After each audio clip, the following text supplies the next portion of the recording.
कहते हैं खुद को खोकर ही सब कुछ पाया जा सकता है।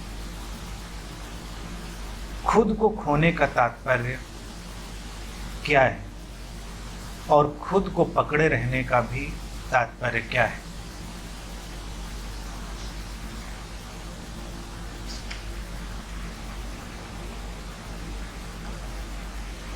खुद को खोना और खुद को पकड़ना, इसके पहले समझना ये होगा कि ये खुद है क्या। ये जो सेल्फ है, जो स्वयं को मिटाना और स्वयं को पकड़े रहना, ये स्वयं है क्या? सेल्फ या स्व या खुद जो शब्द है, ये कई ढंग से प्रयोग किया जाता है। इसके कई मतलब हैं। स्यूडो सेल्फ भी है और रियल सेल्फ भी है, वास्तविक स्व और छद्म स्व, एक काल्पनिक खुद और एक वास्तविक खुद, एक वास्तविकता में हमारा होना और एक कल्पना में हमारा होना। हमने अपनी एक छवि बनाई है। हम वस्तुतः क्या हैं? अगर हम देखें तो हम अपने ही विचारों, अनुभवों और अपनी कंडीशनिंग, अपनी संस्कारबद्धताओं से बनी हुई एक छवि है। व्यक्ति का इस छवि से कभी लगाव बनता है और कभी इस छवि से वो पीड़ित भी होता है। हमको ये देखना है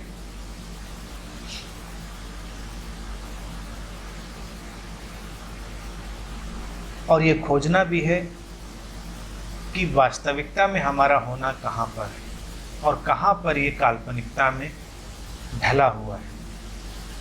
तो कहते हैं कि जब खुद को खोकर ही सब कुछ मिलता है आध्यात्मिक जगत में, और देखा जाए तो बाहरी जगत में भी। इस खुद के खोने का अर्थ इतना ही है कि जो हमारी काल्पनिक छवि है, जो हमारा स्यूडो सेल्फ है, उसको जाने दिया जाए, उसको विदा कर दिया जाए। क्योंकि हमारे इस स्यूडो सेल्फ ने, इस काल्पनिक खुद ने ही हमारे सामने सीमाएं खड़ी की हैं, हमारे सामने हमारे अंतर्मन के लिए बाधाएं खड़ी करी हैं। जितनी भी अड़चनें, बाधाएं और सीमाएं हैं, ये हमने ही अपने ऊपर आरोपित की हैं। तो उसको हटाकर ही हम किसी विराट जगत में प्रवेश कर सकते हैं। सीमाएं हैं नहीं, वो हमने ही अपने ऊपर आरोपित की हैं। कोई व्यक्ति अपने लिए अलग किस्म का बंदी गृह निर्मित करता है और कोई व्यक्ति अपने लिए दूसरे किस्म का बंदी गृह, जेल। सब एक कैद में, अपनी छवि की कैद में, जो हमारी एक स्यूडो आइडेंटिटी है, उसकी एक कैद है, उसका एक प्रिजन है जिसके अंदर हम बंद होते हैं। आध्यात्मिक जो यात्रा है वो इस काल्पनिक छवि को और इस क्रिएटेड प्रिजन को खत्म करना। तो उस अर्थ में मिट कुछ नहीं रहा है। देखें तो मिटता भी कहाँ है कुछ, और जो मिटता है वो मिटने जैसा ही होता है। तो हम अपनी ही बनाई चीज़ों को, अपनी ही बनाई सीमाओं को पहचानते हैं और पहचान कर उनको विदा कर देते हैं। अपने ही बनाए बंदी ग्रहों को पहचानते हैं और उनको समाप्त होने देते हैं। उनको पहचानना ही उन्हें समाप्त करना है। और जब एक बार हमारे सेल्फ क्रिएटेड प्रिजन समाप्त होते हैं तो हम इस विराट अस्तित्व से जुड़ जाते हैं, उस असीम से जुड़ जाते हैं। तो उपलब्धि चाहे आंतरिक तल पर हो चाहे बाहरी तल पर हो, वो सहज हो जाती है। उसमें कोई दीवार नहीं होती। खुद को पकड़ना भी अपनी इस झूठी छवि को ही पकड़ना है। जो छवि तुम्हें परिवार से मिल जाती है, समाज से मिल जाती है, तुम्हारी बाहरी व्यवस्था से मिल जाती है, तुम उस छवि के साथ ही बड़े होते हो, उससे ही लड़ते झगड़ते हो, लोग भी तुम्हारी उस छवि के ही प्रेम में पड़ते हैं, तुम भी दूसरों की छवियों के प्रेम में पड़ते हो। स्यूडो आइडेंटिटीज, और आइडेंटिटी जब कभी बदल जाती हैं मुश्किलें खड़ी हो जाती हैं, और वो बदलती भी हैं। तुम देखो, जब तुम स्वयं अपनी इस छवि को, झूठी छवि को पहचानने में कुशल नहीं हो, तो दूसरे के लिए तो बहुत मुश्किल है, और तुम्हारे लिए भी दूसरे के बारे में उसको जैसा है वैसा देखना बहुत कठिन है। तुम जब देख रहे हो तो ये भी तुम्हारे ही मन से निर्मित एक छवि है। या तो तुम उसके प्रेम में पड़ रहे हो, या उसके प्रति तुम घृणा, विकर्षण, नकारात्मक प्रतिक्रिया उसमें पड़ रहे हो। लेकिन सचमुच में वैसा है, इसको खोजना पड़ेगा। सचमुच में वैसा शायद हो, शायद ना हो। इसीलिए तीर्थंकर महावीर ने, मैं समझता हूँ, बहुत वैज्ञानिक सिद्धांत का प्रतिपादन किया था। वो किसी भी बात को देखने में शायद शब्द का उपयोग करते थे, जो जैन दर्शन में श्यादवाद के नाम से प्रसिद्ध है। शायद ऐसा हो, शायद ऐसा ना हो, शायद ऐसा हो भी, शायद ऐसा नहीं भी हो। क्योंकि तुम निश्चित कैसे हो सकते हो? निश्चित होना ही छवि को बहुत मजबूत कर देना है। और अगर तुम अपनी छवि को थोड़ा सा ढीला करो, उसको लूज करो, तो धीरे धीरे एक दिन वो बिखर जाएगी। कोई कहता है कि तुम बहुत अच्छे इंसान हो,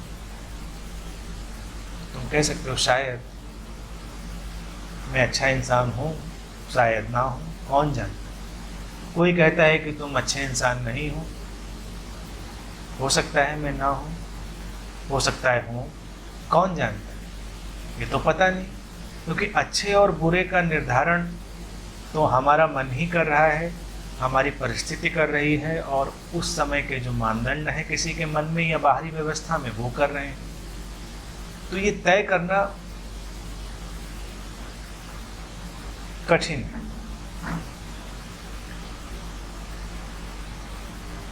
धीरे धीरे जब हम अपनी पहचान के बारे में रिलैक्स होने लगते हैं, तो अपने आप को मिटाने की जो व्यवस्था है वो प्रशस्त होती है, और हम रिलैक्स भी होते हैं। अब हम अपने नाम को लेकर जैसे बहुत पीड़ित होते हैं। या तो नाम अच्छा हो रहा है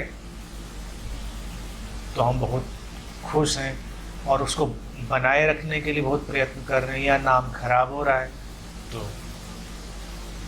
लेकिन ये नाम है क्या? ये भी तो एक आइडेंटिटी है जिसके बारे में तुमको ठीक ठीक पता भी नहीं। अब तुम्हारा नाम कुछ भी होता है, इससे क्या फ़र्क पड़ता? तुम जरा सोचो, आंख बंद करो, अभी तुम्हारा जो नाम है उसकी जगह तुम्हें कोई और नाम दे दिया जाए तो इससे क्या अंतर पड़ेगा? लेकिन तुमने अपने नाम को भी इतना पकड़ लिया है कि उससे भी पीड़ित होते हो। अब यहाँ कोई व्यक्ति आकर एक विशेष नाम को कुछ भला बुरा कह दे तो जिसका भी वो नाम होगा वो पीड़ित हो जाएगा। और ये प्रयोग करके देख सकते हैं कि हम ऐसे एक ऐसे व्यक्ति को इस कक्ष में बुलाएं जो उस नाम विशेष के व्यक्ति को जानता भी ना हो, उस नाम से उसकी पहचान भी ना हो, बस वो नाम ले और कुछ आलोचना कर दे, कुछ अपशब्द बोल दे, तो जिसका भी वो नाम होगा वो व्यक्ति बहुत पीड़ित हो जाएगा। ज़्यादा बेहोश हुआ तो लड़ाई झगड़ा शुरू हो जाएगा, और जो बोलने वाला है उसको पता भी नहीं कि तुम क्या हो। वो तो एक नाम है, एक शब्द है। जिसका वो नाम नहीं होगा वो बहुत शांति से बैठा रहेगा, उसको कोई फ़र्क नहीं पड़ेगा। फिर वही नाम दूसरा रख दो वहाँ पर तो दूसरा पीड़ित हो जाएगा। तो ये पीड़ित होना या खुश होना भी अगर देखें तो एक गहरे अर्थ में बड़ा काल्पनिक है। तुम बाहरी चीज़ों को लेकर पीड़ित हो रहे हो जो कि तुम्हारा होना है ही नहीं। इसीलिए संन्यास देते समय नाम बदल देते थे। उसके पीछे यही अर्थ था कि तुम नाम नहीं हो, तुम नाम के पीछे चेतना हो। लेकिन भी सन्यासी भी अपना नाम पकड़ लेता है। जो नाम तुम्हें व्यवस्था, समाज, परंपरा ने दिया था, वो नाम हटाकर तुम्हें दूसरा नाम दिया जाता था सन्यास का। ये केवल इशारा था कि आइडेंटिटी जो है वो स्यूडो है। You are not your name. तुम्हें अपने रियल सेल्फ को, वास्तविक स्व को खोजना है, छद्म स्व को विदा करना है। तो सन्यासी अपने नाम से अटक जाता है, नए नाम से, क्योंकि जब तक हम उस वास्तविक स्व को नहीं जानेंगे ये अटकाव ऐसे ही चलेगा। ये बदली हुई बाहर की जो चीज़ें हैं, इनको पहचानना कि ऐसी हैं और धीरे धीरे उनमें अटकना बंद करना, वही तुम्हें मुक्त करता है और वही स्वयं को मिटाने की प्रक्रिया है। स्वयं को मिटाने का अर्थ ये नहीं है कि तुम अपनी जान दे दोगे, तुम कुछ इस तरह की चीज़ करोगे जो तुमको पूरी तरह से समाप्त कर देगी। स्वयं को मिटाने का अर्थ इतना ही है कि जो तुम्हारे अंदर एक झूठी छवि निर्मित हो गई थी वो समाप्त हो जाएगी और फिर जो तुम्हारी वास्तविक छवि है, रियल सेल्फ है, तुम उससे फंक्शन करोगे, उससे अपना काम करोगे और तब परेशानी नहीं होगी, पीड़ा भी नहीं होगी। और जैसे पूछा है कि सब कुछ मिल सकता है, तो जब सीमा ही हटेगी, असीम से हम जुड़ चुके होंगे, तो जो भी संभव है वो बहुत सहजता से हो जाएगा, उसमें कोई अड़चन नहीं होगी। इस चीज़ को बस पहचानने की ज़रूरत है, धीरे धीरे, स्टेप बाय स्टेप, और अपनी आइडेंटिटी को ड्रॉप करना। साधना का जो प्रोसेस है वो है dropping your identity. Identity pseudo है, वो जाएगी तो रियल आइडेंटिटी आएगी। रियल आइडेंटिटी ही एक ऐसी चीज़ है जो हमेशा हमारे साथ रहती है, तो उसी की खोज करनी है। जैसे जैसे उसमें जाएंगे वैसे वैसे ही जीवन में एक नई तरंग आएगी। तो खुद को पकड़ने की भी जो बात कही है उसमें भी थोड़ा रिलैक्स हो जाएं, कैजुअल हो जाएं, चीज़ों पर इतना आक्रामक ना हो, क्योंकि सब बदल रहा है, सारा जगत बदल रहा है। तो अपने विचार को, अपनी इमेज को पकड़ना बंद कर दें, क्योंकि विचार भी बदल जाएंगे, इमेज भी बदल जाएगी। उस चीज़ से उतना आइडेंटिफिकेशन पैदा ना करें, उससे उतना अटैचमेंट पैदा ना करें, वो सब बदल रहा है। तो जब तुम अपने विचार, अपनी इमेज, अपनी प्रोजेक्शन, इन सब पर धीरे धीरे पकड़ छोड़ना शुरू करोगे, तुम देखोगे कुछ नई चीज़ पैदा हो रही है, कुछ नया। अब जैसे तुम कहते हो मेरे विचार से ऐसा है, और ज़्यादातर लोग अपने जीवन की 90% ऊर्जा अपने विचार में दूसरे को कन्विंस करने में ही नष्ट कर देते हैं। तुम्हारा एक विचार है, तुम्हारी एक मान्यता है, तुम सोचते हो कि दूसरे भी वैसा ही सोचने लगें और वैसा ही मानने लगें, तुम अपनी बहुत सारी ऊर्जा उसमें नष्ट कर देते हो। या तुमसे विपरीत विचार है किसी का, तो तुम उसमें उलझ जाते हो, परेशान होने लगते हो। यहाँ पर तुम इन चीज़ों के प्रति बहुत रिलैक्स हो सकते हो। तुम बस इतना कह सकते हो कि मेरा विचार ऐसा है, तुम्हारा विचार ऐसा भी हो सकता है, और हम दोनों लोग एक साथ सही हो सकते हैं और हम दोनों लोग एक साथ गलत भी हो सकते हैं। मुझे नहीं पता कि मेरा ही विचार सही है, तुम्हारा ही सही है, हम नहीं जानते। अभी तो ये विचार अच्छा लग रहा है, तो ठीक है, जितनी देर अच्छा लग रहा है उसके साथ रहो, लेकिन उसको बहुत पकड़ कर मत बैठो, वो बदल जाएगा। थोड़ी देर में तुम्हारा विचार जाएगा। तुम्हारी एक इमेज है, उस इमेज के प्रति भी बहुत रिलैक्स हो जाओ। जब कोई तुम्हारी प्रशंसा कर रहा हो तो थोड़ा पीछे हट जाओ, क्योंकि कोई भी तुम्हारी प्रशंसा नहीं कर रहा है। उसके अंदर, उसके माइंड में, उसके मन में तुम्हारी जो इमेज प्रोजेक्ट हो रही है वो उसकी प्रशंसा कर रहा है। तो सुनो, अच्छी बातें हैं, उनसे प्रसन्न हो, लेकिन दूर खड़े होकर, कि तुम नहीं हो जिसकी प्रशंसा की जा रही है। इसी तरह जब कोई तुम्हारी आलोचना या निंदा कर रहा हो तो उसके अंदर जो प्रोजेक्शन हुआ है तुम्हारी छवि का, वो उसकी ही निंदा आलोचना कर रहा है, तुम्हारी करने का उपाय भी नहीं है। तो तब भी तुम थोड़ा दूर हट जाओ। प्रसन्न होने की इसमें शायद कोई बात तुम्हें नहीं लगेगी तो प्रसन्न मत हो, लेकिन कोई प्रतिक्रिया भी मत करो, ठीक है। किसी को ऐसा लग रहा है तो उसमें समस्या क्या है, लेकिन तुम डिफेंसिव हो जाते हो, तुमको लगता है नहीं ऐसा क्यों है, ऐसा नहीं होना चाहिए, ऐसा गलत है। तुम किसी को शैतान लगते हो, ठीक है। अब देखिए आध्यात्मिक लोगों की कितनी बड़ी पीड़ा है। अगर किसी आध्यात्मिक व्यक्ति को तुम एक बार ये कह दो कि नहीं आप इतने आध्यात्मिक नहीं जान पाते हो, पीड़ित हो जाता है। वो डिफेंस करने की कोशिश करता है कि नहीं मैं बहुत अच्छा हूँ। मैं कहता हूँ हाँ बिल्कुल नहीं हो सकते हैं। जीवन में बहुत सारी चीज़ें नहीं भी होती हैं,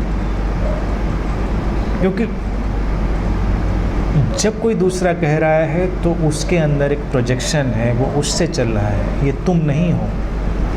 तो अपनी इमेजेस के प्रति जब इतना प्लेफुल हो जाएंगे तो एक दिन रियल इमेज निकल कर आएगी जो तुम्हारे सेल्फ की है, तुम्हारी कॉन्शियसनेस की है, तुम्हारी चेतना की है। अभी अनंत के ही एक मित्र मुझसे कह रहे थे कि लोग आते हैं मेरे पैर छू लेते हैं, मुझे अच्छा नहीं लगता। मैंने कही गलत बात है। लोग पैर छूकर प्रसन्न हो रहे हैं तो उनको प्रसन्न होने दो। बाधा क्या डालनी, अड़चन क्या डालनी, बल्कि उनको आशीर्वाद भी दो अच्छे से। जब वो पैर छू रहे हैं तो कार्यक्रम पूरा होना चाहिए। पैर छुआ और तुम पीछे हटे तो उसने तो बेचारे ने मेहनत भी की और तुमने पूरा काम भी नहीं किया, तो उसको अच्छे से आशीर्वाद दे दो। लेकिन साथ में ये जानो कि कोई तुम्हारे पैर नहीं छू रहा है, तुम कहीं नहीं हो। तुम्हारे अंदर जो उसको डिविनिटी दिखी है, जो भगवत्ता दिखी है, जो दिव्यता दिखी है, वो उसके ही पैर छू रहा है। और जब तुम आशीर्वाद दो तो ये मत जानो कि तुम आशीर्वाद दे रहे हो, आशीर्वाद तो कहीं से आ रहा है, तुम बस उसके माध्यम बन रहे हो, तुम आशीर्वाद नहीं दे रहे हो। लेकिन आशीर्वाद घटे ये कामना तो कर ही सकते हो, देने वाले नहीं हो, लेकिन वो हो जाए ये सोचना तो संभव है। तो दो आशीर्वाद। ये सोचोगे कि मेरे पैर किसी ने छुए तो बंधन है, ये जानोगे कि पैर कोई किसी के नहीं छूता। पैर व्यक्ति अपनी ही संभावना के छूता है, जो उसको नज़र आती है, कुछ अच्छा, कुछ ऐसा जो होना चाहिए, वो उसके प्रति झुक जाता है। तो उसके झुकने में उसको सहयोग करो। हर चीज़ से थोड़ा सा पीछे हट जाना ही अपने को मिटाने की प्रक्रिया है। तो अपने को, खुद को जो मिटाना है वो किसी गहरी साधना से नहीं होगा, वो बस अपनी इमेजेस से, अपने विचारों से, अपनी छवियों से धीरे धीरे डिटैच होते जाना, तटस्थ होते जाना, प्रशंसा आलोचना सबसे तटस्थ होते जाना, और तुम पाओगे कि तुम कहीं नहीं हो। अब जो है वही है, दैट विच इज़। ठीक है।